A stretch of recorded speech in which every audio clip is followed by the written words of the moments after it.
Una presidencia al descubierto. Primera parte.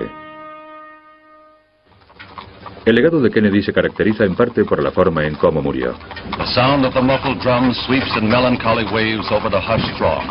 A hush broken only by a stifled sob, a murmured prayer. Down this avenue of sadness. Son imágenes evocadoras que han dejado una cicatriz permanente en la psiquis de una nación, un recuerdo que se resiste al olvido. An eternal flame is lighted before the grave by Mrs. Kennedy, the first such memorial to burn in Arlington Cemetery. Después del magnicidio, la presidencia de Kennedy cobró una dimensión mítica. Su desempeño durante el mandato se evaluó en parte en base a su trágico fin. Pero el epitafio de su tumba de Arlington no refleja la manera en cómo murió, sino más bien un periodo especialmente peligroso de la historia de Estados Unidos. Unos tiempos llenos de desafíos y peligros.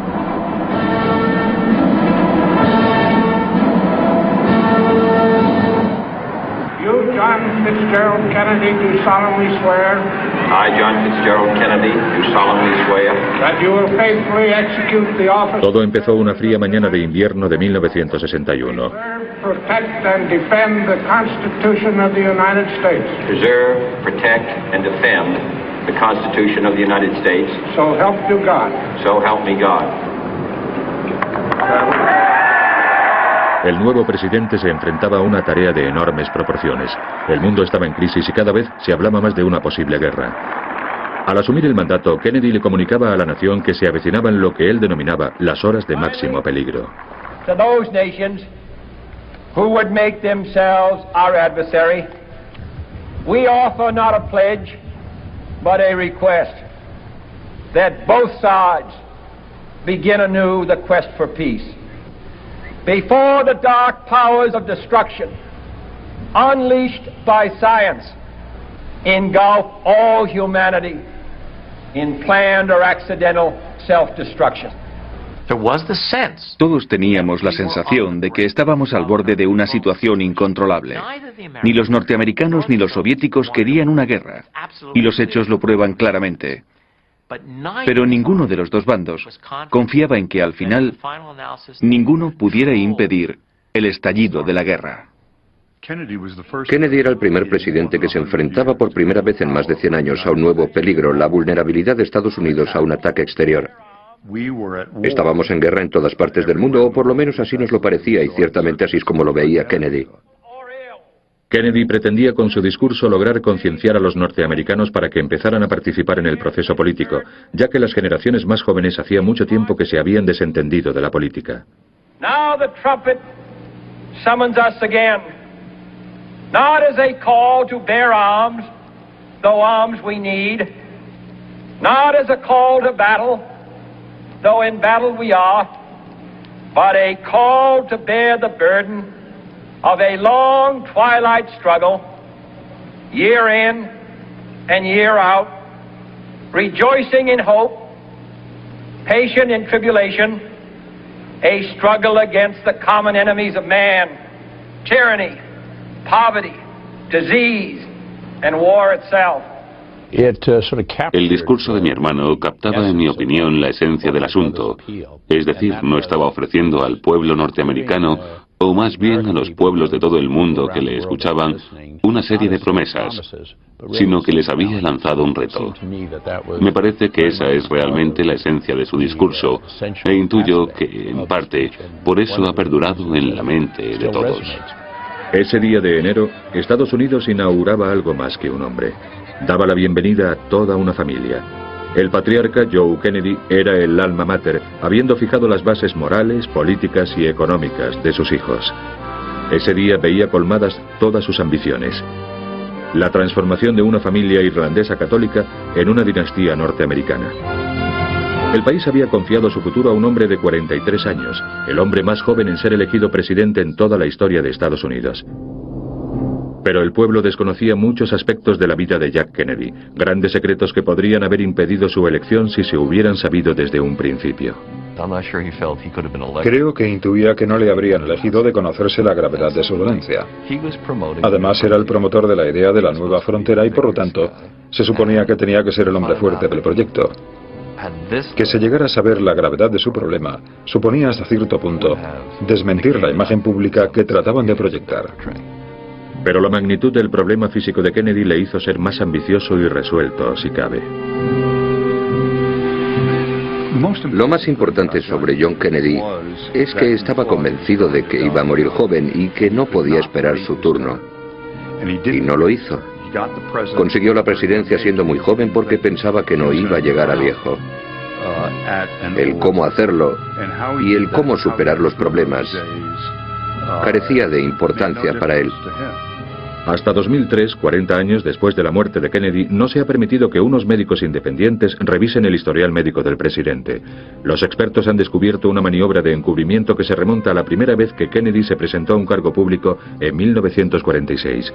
El que parecía ser un candidato rebosante de salud luchaba su batalla particular contra la colitis, una enfermedad intestinal que le producía úlceras y diarrea crónica. En aquellos tiempos no había tratamiento para la colitis. En 1937 salieron al mercado los esteroides y como su padre era muy rico, era uno de los hombres más ricos de Estados Unidos y se podía permitir pagar los medicamentos, empezaron a administrarle estos fármacos para combatir la colitis. Y en parte mejoraron el problema, pero por otro lado, le provocaron una osteoporosis en la parte baja de la espalda, en la zona lumbar, que afectó a sus glándulas suprarrenales, lo que en última instancia le provocó la enfermedad de Addison. La enfermedad de Addison puede llegar a ser mortal. Elimina la capacidad del cuerpo de producir ciertas hormonas que controlan muchos órganos vitales. Entre los síntomas de Kennedy se incluyen un cansancio crónico y una susceptibilidad creciente a las infecciones. También tardaba en recuperarse de las numerosas operaciones a las que tuvo que someterse. Durante toda su carrera pública, la familia de Kennedy trató de quitarle importancia a estos achaques, pero en 1954, las cámaras filmaban el ingreso del presidente en un hospital para una operación importante de espalda. Los médicos le insertaron en la espalda una placa de acero que un año más tarde tuvieron que extraer debido a una infección. Pero jamás se informó al público de que todos estos problemas persistieron y dominaron su vida diaria. Nadie supo nunca que en la década de 1950 recibió 3 veces la extrema unción. Tampoco se tenía conocimiento de los tratamientos de emergencia que su padre enviaba a las embajadas de Estados Unidos cada vez que su hijo visitaba un país extranjero. Entre el 55 y el 57 le ingresan por varios problemas: colitis, prostatitis, uretritis, sinusitis. No puede subir una escalera como una persona normal. No se puede dar la vuelta en la cama por la noche. No se puede atar los cordones de su zapato izquierdo debido al problema de la espalda. La capacidad de sufrimiento de este hombre debió de ser extraordinaria. Para sobrevivir a los rigores de la carrera presidencial, Kennedy se había puesto en contacto con Max Jacobson, un polémico médico de Nueva York, conocido como el Doctor Bienestar entre las estrellas de cine de Hollywood que utilizaban sus servicios. Kennedy lo mandó llamar específicamente antes de su primer debate televisivo contra Richard Nixon. Su actuación relajada y segura se debió en parte a los medicamentos que le había administrado el Dr. Jacobson.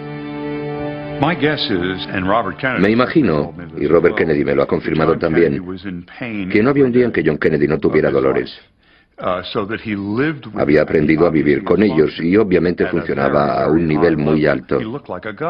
Su aspecto era magnífico, así que ¿qué importaba si sus entrañas le estaban matando vivo?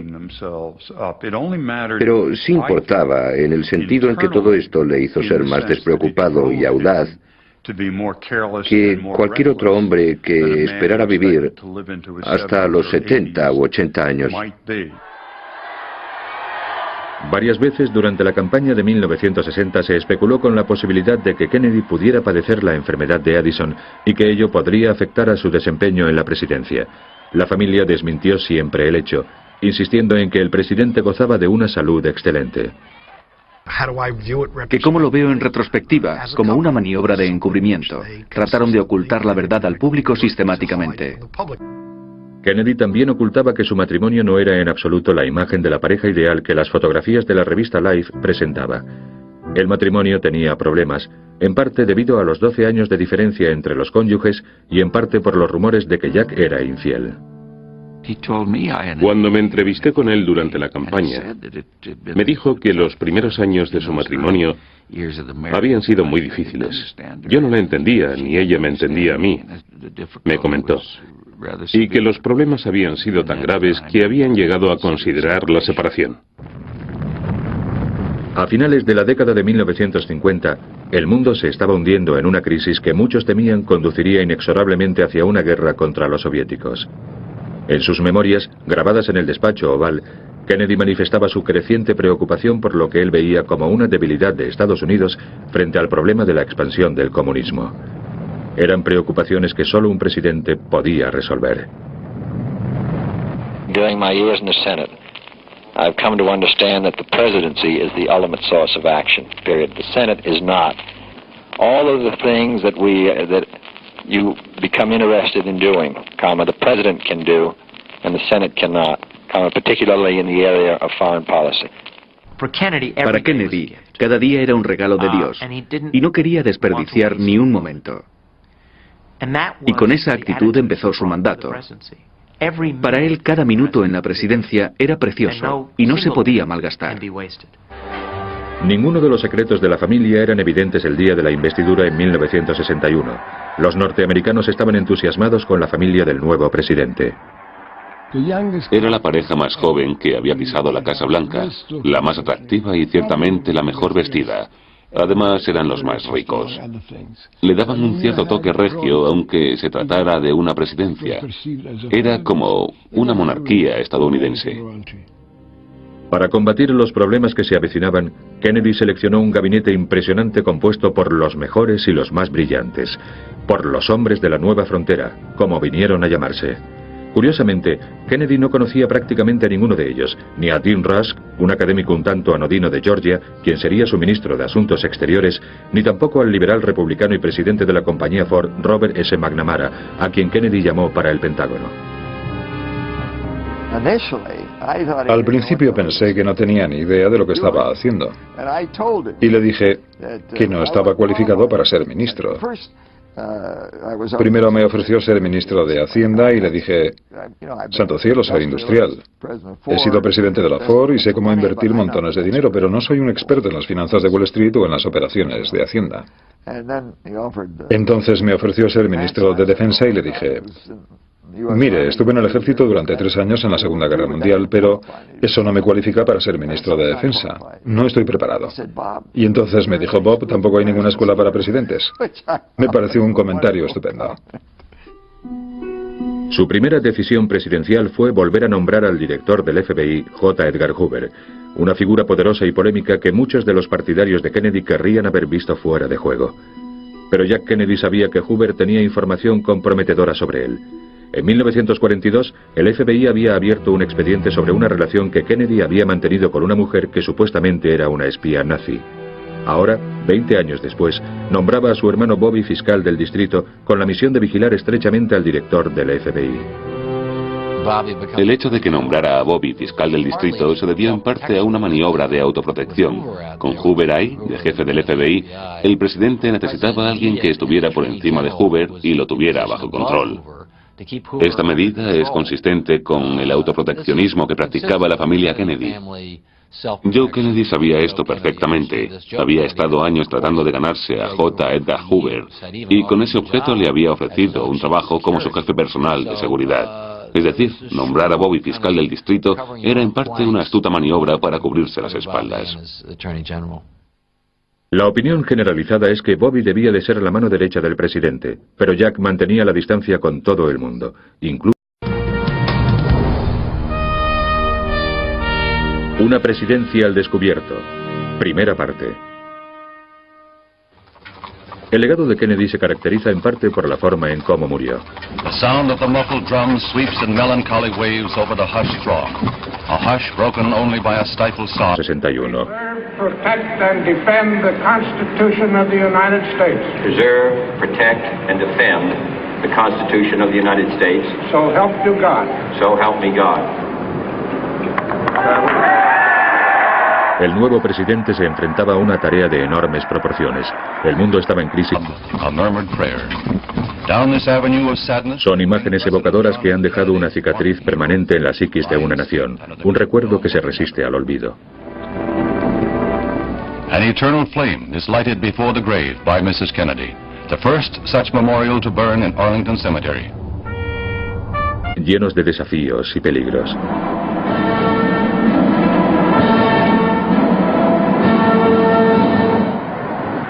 John Fitzgerald Kennedy, do solemnly swear.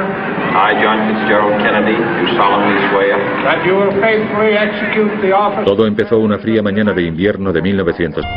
Después del magnicidio, la presidencia de Kennedy cobró una dimensión mítica. Su desempeño durante el mandato se evaluó en parte en base a su trágico fin. Pero el epitafio de su tumba de Arlington no refleja la manera en cómo murió, sino más bien un periodo especialmente peligroso de la historia de Estados Unidos. Unos tiempos